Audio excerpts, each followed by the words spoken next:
ESPN 94.1 FM and AM 930 present The Drive.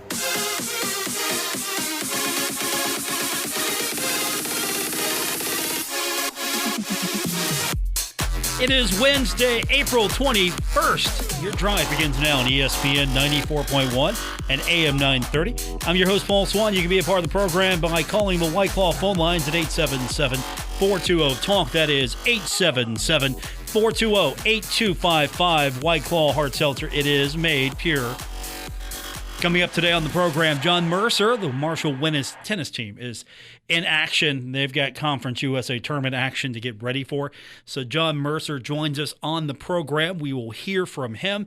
We'll get your phone calls in. And, of course, we will start off by telling you what happened just a few short minutes ago. The Pittsburgh Pirates get a pretty good start to the doubleheader today. Adam Frazier extending his hit streak to 8 games with a single. That opened up the Pirates' 3-run fourth, and the Pirates beat Detroit in the day-night doubleheader 3-2. Of course, yesterday we were supposed to have this game,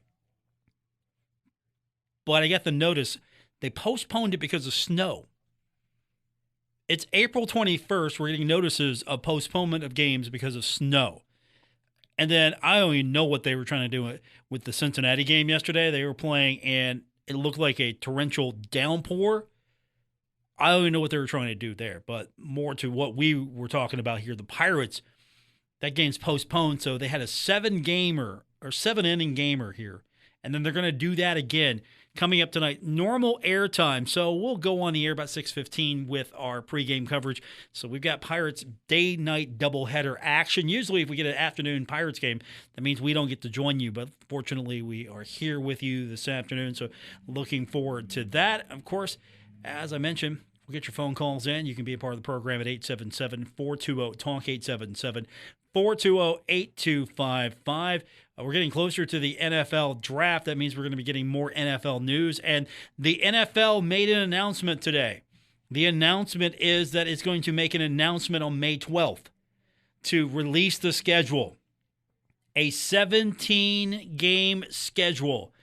Each team will receive just one bye week, even with the expanded schedule. So 17 games, one bye week. And the season's going to begin Thursday night, September 9th, and on January 9th of 2022. Pro Bowl is going to be played on February 6th at Allegiant Stadium in Las Vegas, and Super Bowl is going to be played at SoFi Stadium in LA. That's going to be on February 13th, 2022. It's a day before Valentine's Day. So, guys, you don't get out of it. You got Valentine's Day you got to get into. Our producer this afternoon, Nick Verzolini, he will be joining us here for we're counting you down now. This is like next to last week here. You're here the entire week next week, and then you'll never be here again. You're going to move off into the sunset or something. You're going to get a job, a real job. Probably not in broadcasting because you want to actually make a living at this thing called life. I can't believe it's almost over. Never say never, though, Paul. Okay. Anything could happen. I could end up back somehow. Grad school? Yeah, I mean, that's a possibility. Okay, that means you'd be working here for free continually. You think we're going to pay you?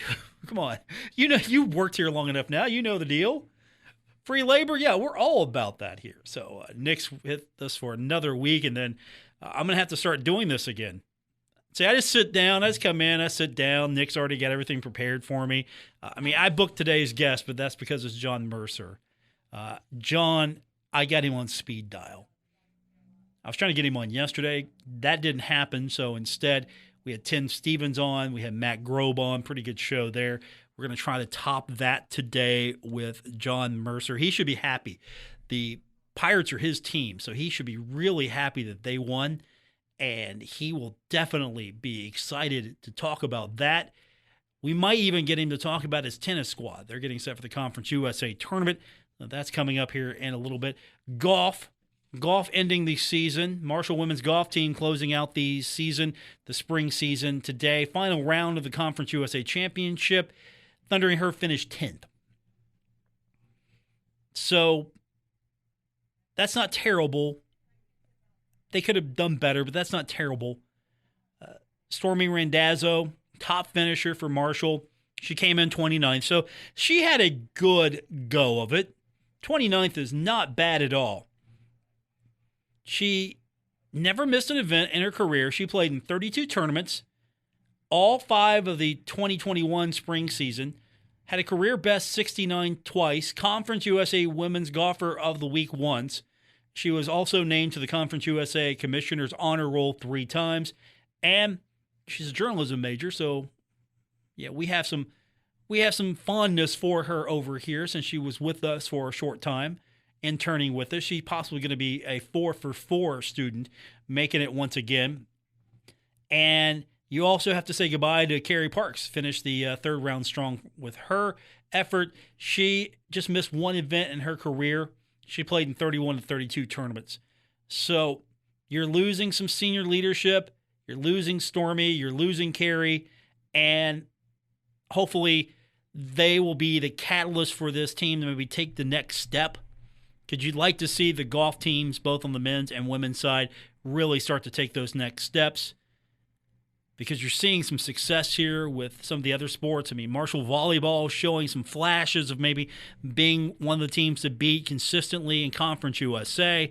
Softball, that team is going to be, once again, the team to beat or one of the teams to beat in Conference USA. So you're always optimistic there. I think what is happening with Marshall women's basketball, you got to give them credit. They are always in the fight.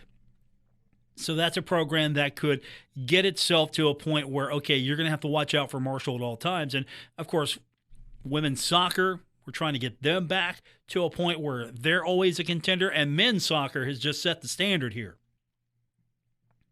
Is it fair to say right now the standard setter at Marshall University is men's soccer?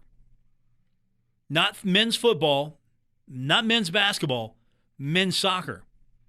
I mean, basketball got into the NCAA tournament a couple years back and won one of those pay-to-play tournaments, and that's great, but Marshall basketball could use maybe a boost, get them back to where they want to be.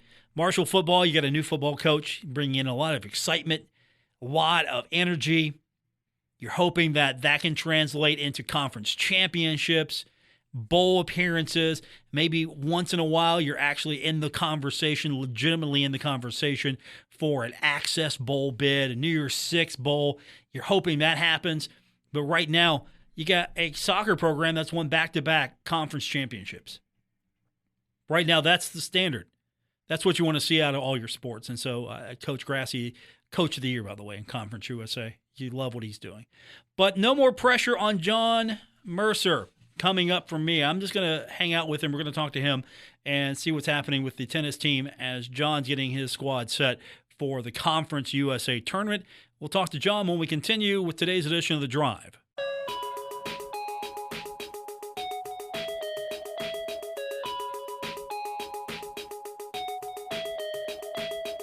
This is The Drive with Paul Swann on ESPN 94.1 FM and AM 930. The Marshall women's tennis team getting set for the Conference USA tournament, and joining us now on the program, the esteemed head coach of the Marshall tennis team, John Mercer. John, your Pirates won today, 3-2. How's that make you feel? Oh, great. Good for them. Was it snowing there in Detroit? Yesterday. It was snowing yesterday, so they had to postpone that game, and they played it today, and they're going to play again tonight. So maybe they can get the day-night doubleheader sweep. That would be awesome for you. Oh, wow. Yeah. It's off to a good start. Can't beat that. No. I know you're a big fan of your Pittsburgh Pirates, your Pittsburgh Penguins, your Pittsburgh Steelers. Oh, yeah. Did I miss anything? They don't have an NBA team, so is there a team that I missed? No, that's pretty much the three major ones. Okay. So, yeah. So, I'm good with those three. John Mercer with us. So you're in a good mood. You got the Pirates win. Now you're on the road as your squad is getting ready for the Conference USA tournament. And how you feeling going into this one? I know after the Sunday afternoon match with Syracuse, it was a 6-1 loss. I'm sure it was both an emotional and maybe a disappointing day as well as it was senior day. But at the same time, you still wanted that win. What do you feel? How do you feel when you walk away from that one? Yeah, it was a good match. Thought we played some really good doubles.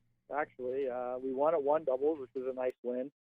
Our two doubles team was up 4-3 in a break against the number 35 team in the country. So they were playing pretty well too, and three doubles was tight also. So we definitely had our chances. So it felt pretty good about that, about performing at that level. The singles, just felt like they were pretty good. Most of the matches they won fairly handily, but we were able to pull out one match, which was good. Liz Stefancic had a nice win over a very good player, and Danny at 2 lost in the third set tiebreaker. So, like most teams, kind of see. I mean, you got some people going in a good direction, and some people that are struggling a little bit. So. Work on some things since then, and hopefully you can get those people that were struggling a little bit, get them going back in the right direction again. So that's what we're looking forward to tomorrow. How do you turn it around so quickly? I know you get a chance to break it down and talk to them individually, find out, what's going on with them, how do they feel after a match like this. I know you try to course correct as fast as you can, but how fast can you get things fixed or at least adjusted to get ready? Because we're at the point now, we're in conference tournament time, and you don't get it tomorrow unless you win. Right. Yeah. Well, yeah, you basically talk to them. You basically, kind of find out where they are, kind of go over, what was happening in the matches. I felt like we were making a lot of, unforced errors wide in the court. And that wasn't really how we played for the first 3 quarters of the year. So felt like we were just pressing, just trying to be too perfect. So, it's just kind of trying to get them back into the mindset of, let's, be patient, be willing to build your points. The team that we play tomorrow is not as good as the team we just played. Sometimes you play teams that are good and, they're going to force you out of your comfort zone. And, you try not to let that happen, but instinctually that does start to happen, and you start pressing, and, one thing leads to another, and then, all of a sudden you're struggling. So, hopefully you just kind of make them aware of that, give them, hopefully we can go in tomorrow, play some, longer points, be willing to build some points more, and, just kind of get back into that mindset of being patient and being willing to work hard for your points. And, hopefully that'll come back. Is that deliberate on your part to play a team like Syracuse right before the tournament, knowing that Syracuse is probably going to be the best team you face, or at least better than what you might see at conference? That's deliberate on your part, trying to maybe put them in uncomfortable positions and hope that they can get through it? Yeah. Basically, you hit it. I mean, I was excited when they decided they would come down and play us. I mean, I thought it was a good opportunity to, play them, and, not only, we could maybe possibly get a really good quality win, but also it's going to be good quality matches. And, players have a tendency to play to the level of their opponents.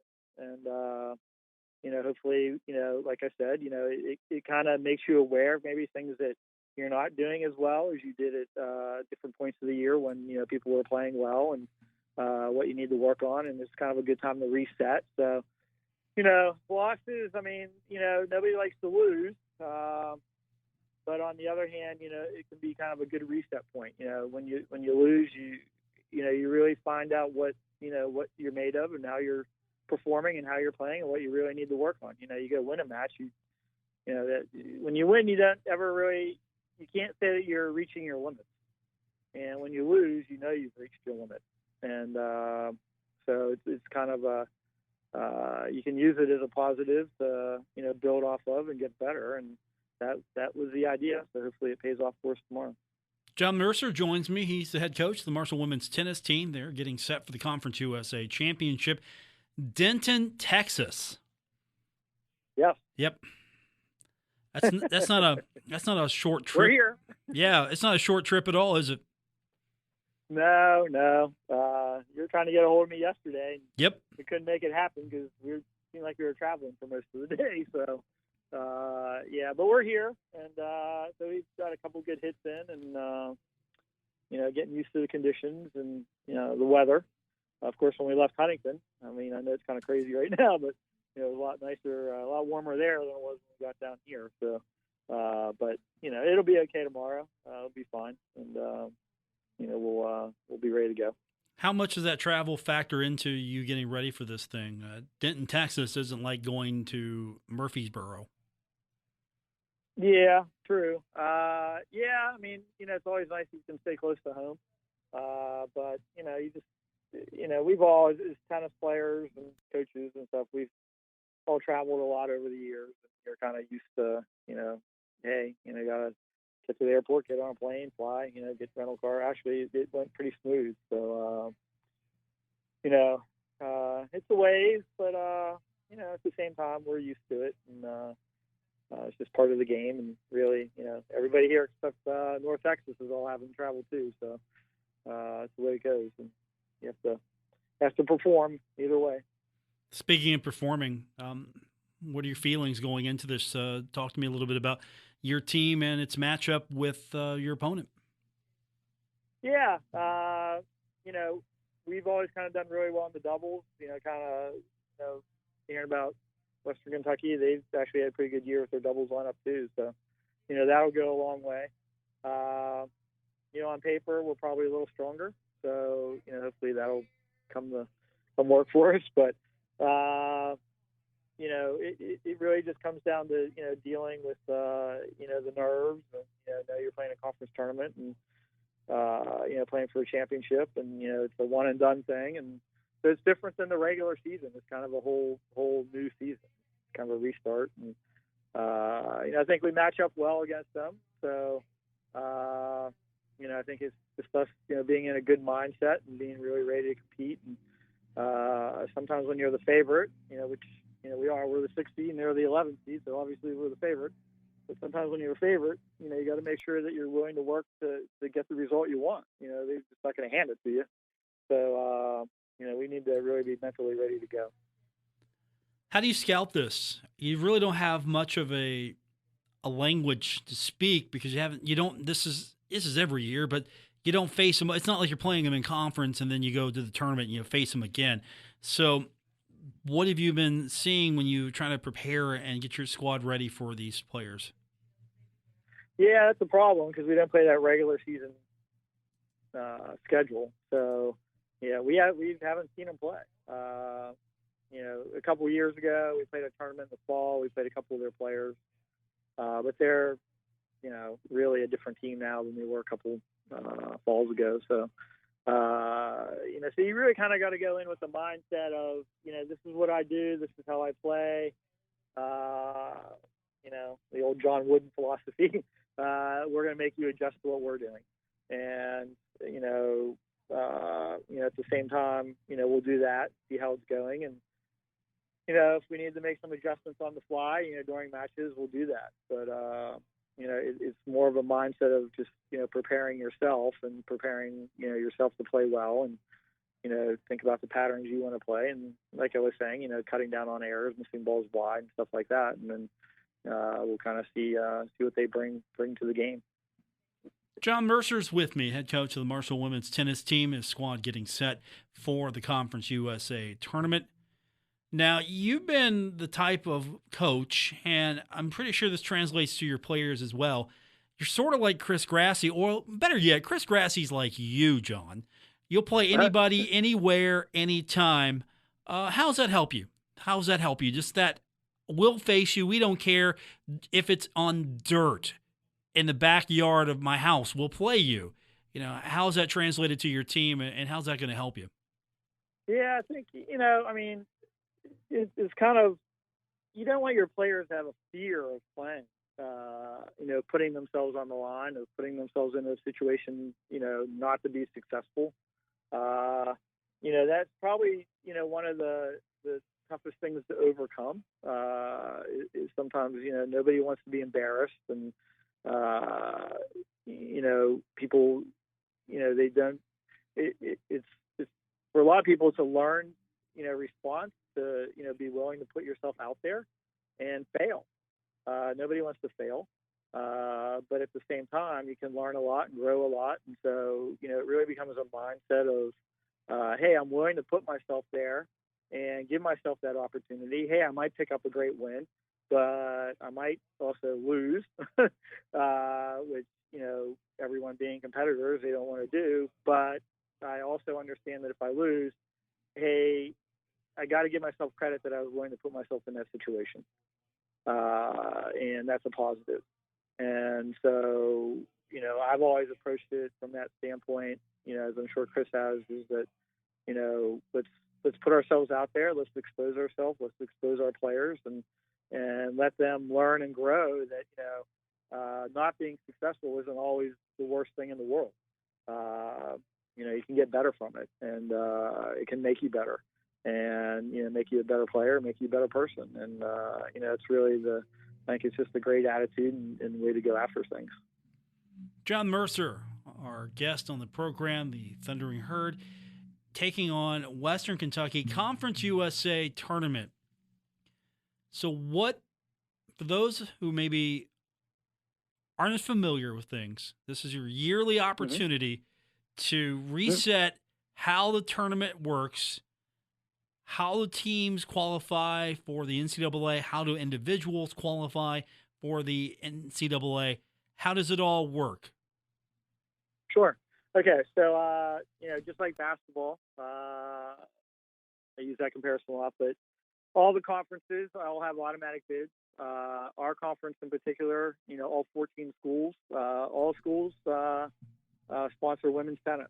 So basically, we have a draw just like the basketball tournament. We just have one big draw. The first and second seeds in the tournament get buys. Because we don't have a regular season, what happens is that there's an ITA, Intercollegiate Tennis Association, does a ranking system. They just go down, the conference office just goes down the rankings from 1 to 331, I think it is, 331 Division I women's tennis teams. So they just go straight down that list, and that ends up being your seed. So, 1 and 2 have buys into the quarters, and then the other 12 teams, 3 starts playing team 14, 4 is playing 13, 5 is playing 12, 6 is playing 11. That's us. So, ours is a 6-11 matchup with the winner will face the 3 seed, most likely. Florida International is a 3 seed. They'll play UTEP. I think he's the 14 seed. They'll play first round, and then, we'll play the winner of that. So that's how it works. The winning team gets an automatic bid. Then just like, again, like basketball, I guess basketball is 68. We have a 64-team tournament. And the NCAA really, in past years, although they're not doing it this year, but they feel like our ranking system is quality enough, which is interesting, because you think they might use it in some of the other sports, given that they use it in our sports, but the way it's structured and set up with point values and so on, that they basically just go straight down the rankings to pick the next 33 teams into the 64 draw. So usually that cutoff comes somewhere in the mid-40s, maybe 46, 47, that you need to be in the rankings, in the final ranking of the year to get in at-large bid into the NCAA tournament. So they play the tournament, 16 sites. Play that down. Actually, I think they're going to 8. They're supposed to switch it up this year, but I think they postponed it. But they play that down, and then they have the final 8 at a final site. So that's how it plays out. And so you're constantly trying to get the higher seed in the tournament, in the conference tournament. And if not, you're hoping that you're probably a top 50 team going into the tournament, and that's where we, that's what we're always striving for, is to be in that top 50. John Mercer on the road in Texas, taking on the Western Kentucky Hilltoppers to advance in the Conference USA tournament. Any extra buzz on this one? Does the tennis team have that WKU rivalry the way that some of the other teams have it? No, not really. I think because of the regular season thing, not meeting up in the regular season, so you're not constantly playing them every time. Although I will say that the last time we were down here playing a conference tournament, we were upset by them. We were a higher seed and lost.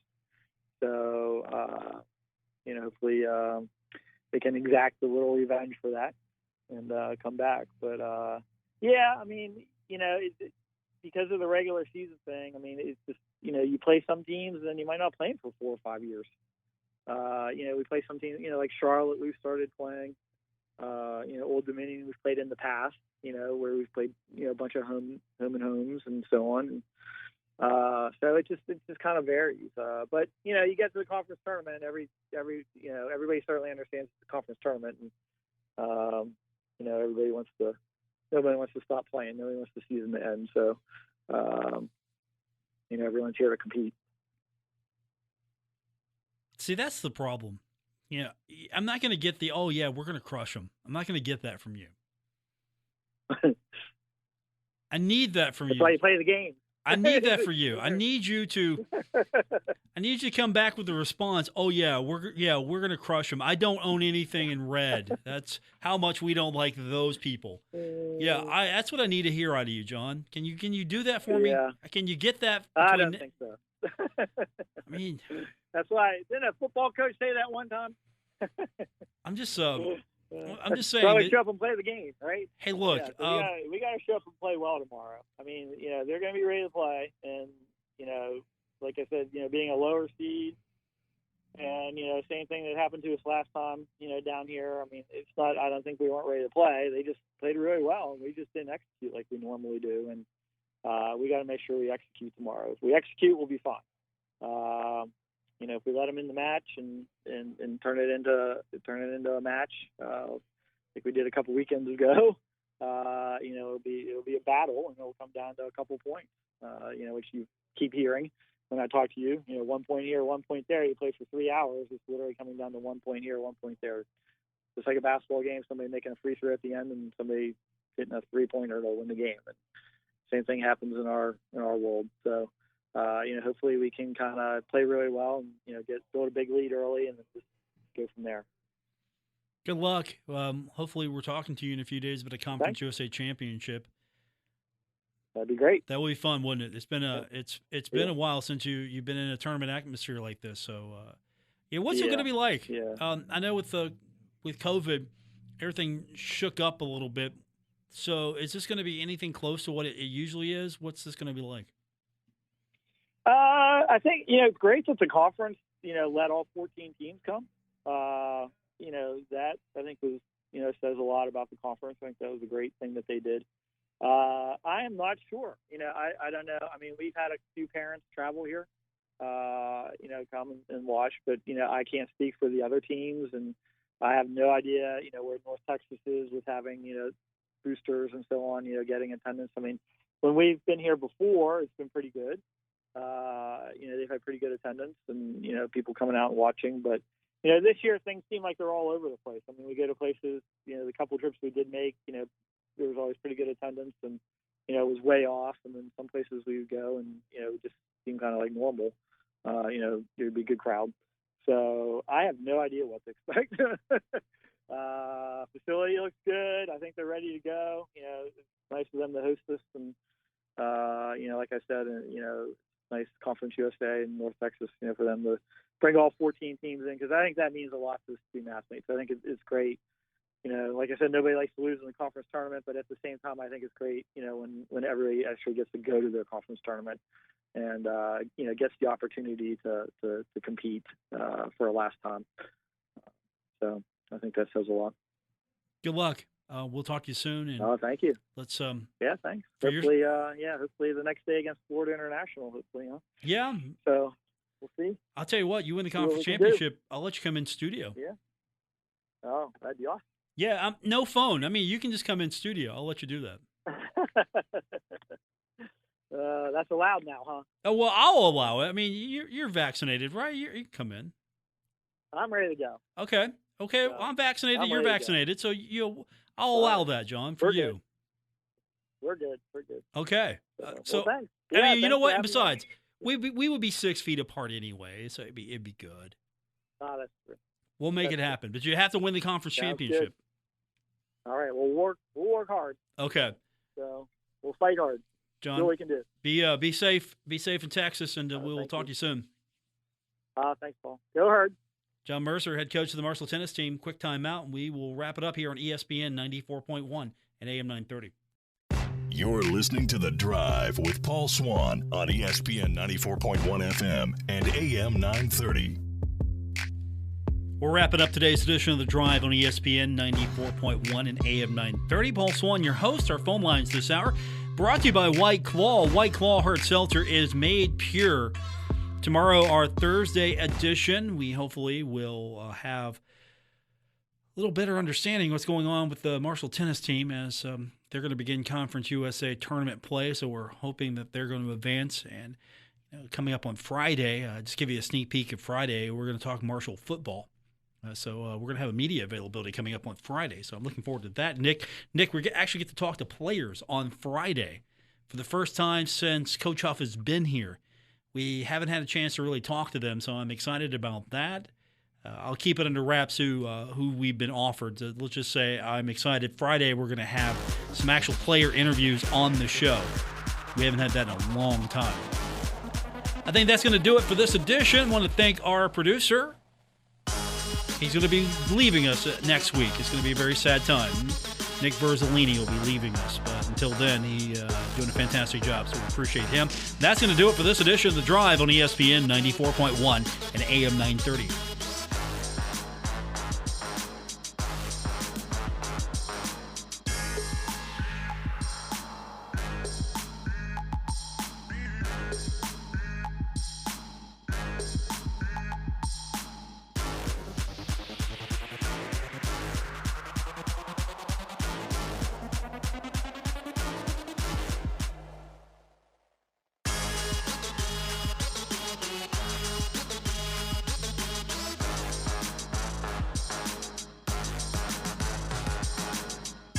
WRBC Huntington, W227BS Huntington, your flagship home of the Marshall Thundering Herd and The Drive with Paul Swann, ESPN 94.1 FM and AM 930.